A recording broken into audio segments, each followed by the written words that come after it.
आज सावन का पहला सोमवार है। इस पवित्र दिवस पर एक महत्वपूर्ण सत्र का प्रारंभ हो रहा है और सावन के इस पहले सोमवार को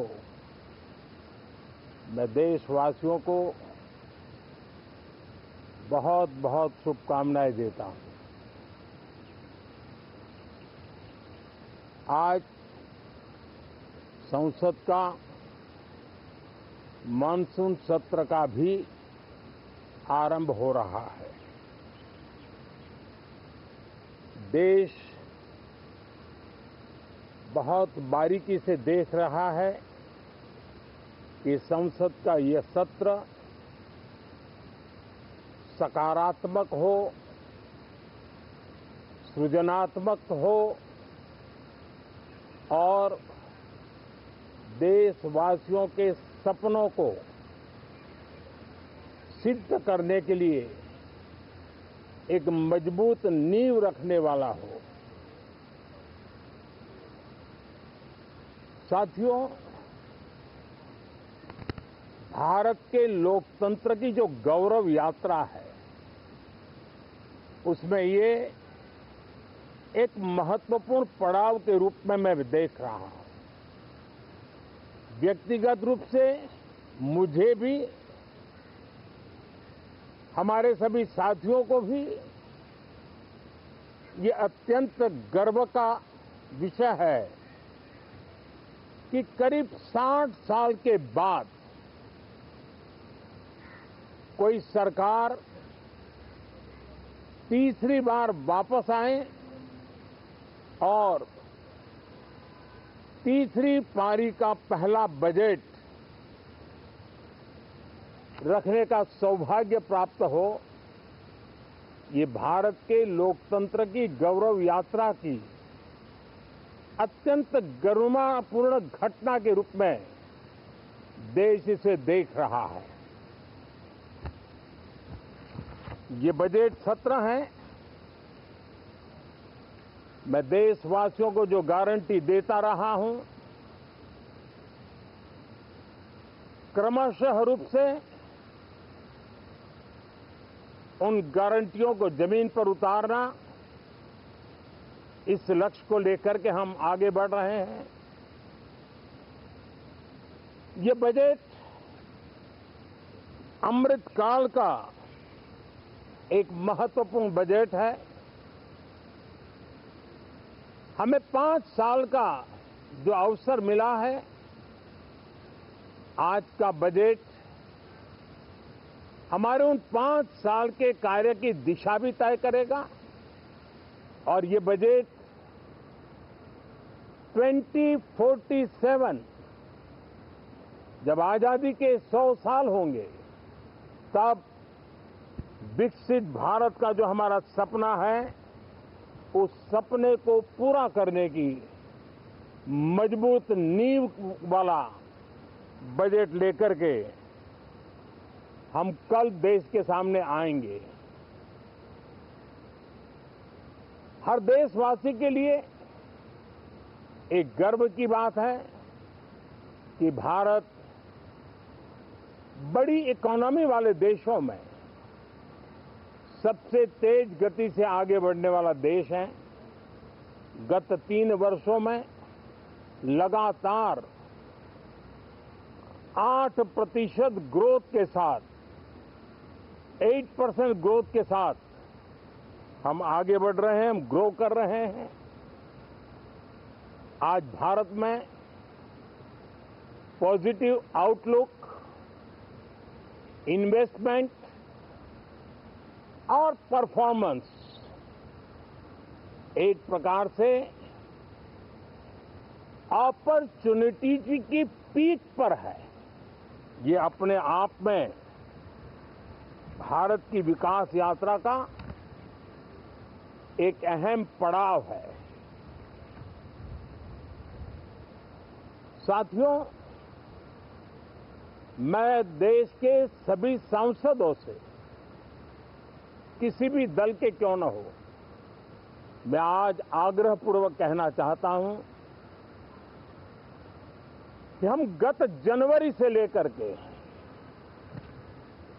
हम लोगों के पास जितना सामर्थ्य था, उस सामर्थ्य को लेकर के जितनी लड़ाई लड़नी थी लड़ ली।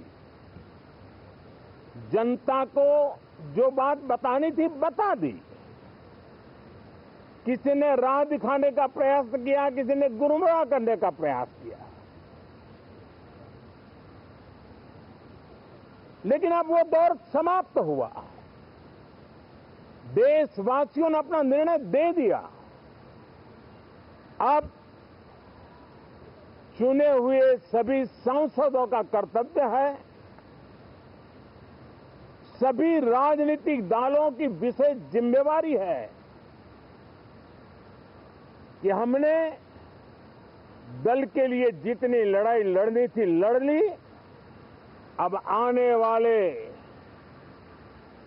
5 वर्ष के लिए हमें देश के लिए लड़ना है, देश के लिए जूझना है, एक और नेक बनकर के जूझना है। मैं सभी राजनीतिक दलों से भी कहूंगा कि आइए हम आने वाले 4 साढ़े 4 साल दल से ऊपर उठ करके सिर्फ और सिर्फ देश को समर्पित होकर के संसद के इस गरिमापूर्ण मंच का हम उपयोग करें। जनवरी 29 जब चुनाव का वर्ष होगा, आप उसके बाद जाइए मैदान में, सदन का भी उपयोग करना है कर लीजिए। वो 6 महीने जो खेल खेलने खेल लीजिए, लेकिन तब तक सिर्फ और सिर्फ देश के गरीब, देश के किसान, देश के युवा, देश की महिलाएं, उनके सामर्थ्य के लिए, उनको एम्पावर करने के लिए जन भागीदारी का एक जन आंदोलन खड़ा कर करके 2047 के सपने को पूरा करने के लिए हम पूरी ताकत लगाए। मुझे आज बहुत दुख के साथ कहना है कि 2014 के बाद कोई सांसद 5 साल के लिए आए, कुछ सांसदों को 10 साल के लिए मौका मिला, लेकिन बहुत से सांसद ऐसे थे जिनको अपने क्षेत्र की बात करने का अवसर नहीं मिला, अपने विचारों से संसद को समृद्ध करने का अवसर नहीं मिला, क्योंकि कुछ दलों की नकारात्मक राजनीति ने देश के संसद के महत्वपूर्ण समय को एक प्रकार से अपनी राजनीतिक विफलताओं को ढांकने के लिए दुरुपयोग किया है। मैं सभी दलों से आग्रहपूर्वक कहता हूं कि कम से कम जो पहली बार सदन में आए हैं, ऐसे बहुत बड़ी संख्या में हमारे माननीय सांसद हैं और सभी दल में हैं, उनको अवसर दीजिए, चर्चा में उनके विचारों को प्रकट करने का मौका दीजिए, ज्यादा से ज्यादा लोगों को आगे आने का अवसर दीजिए। और आपने देखा होगा कि पार्लियामेंट के नए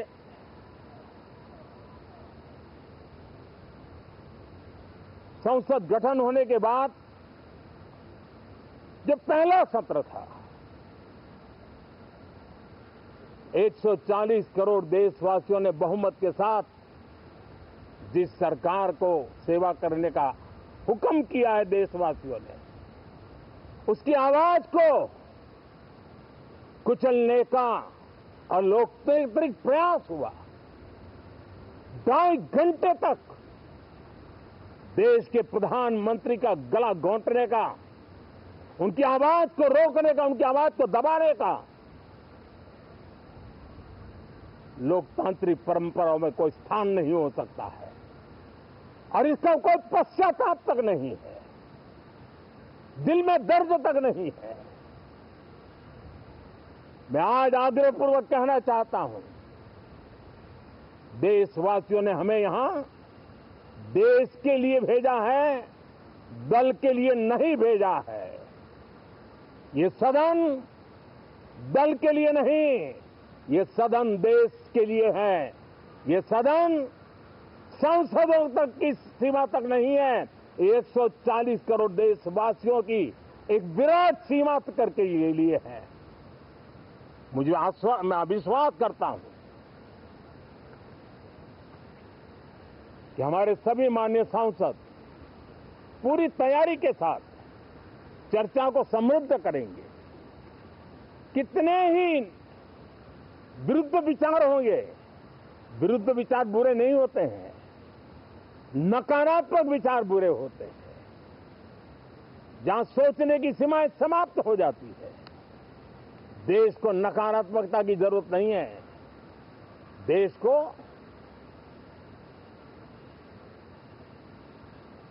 एक विचारधारा, प्रगति की विचारधारा, विकास की विचारधारा, देश को नई ऊंचाइयों पर ले जाने वाली विचारधारा से हमें आगे बढ़ाना होगा। मैं पूरा आशा करता हूं कि हम लोकतंत्र के इस मंदिर का भारत के सामान्य मानवीय की आशा आकांक्षाओं को पूर्ण करने के लिए सकारात्मक रूप से उपयोग करेंगे। बहुत बहुत धन्यवाद साथियों। Don't miss out. Follow One India for real-time updates.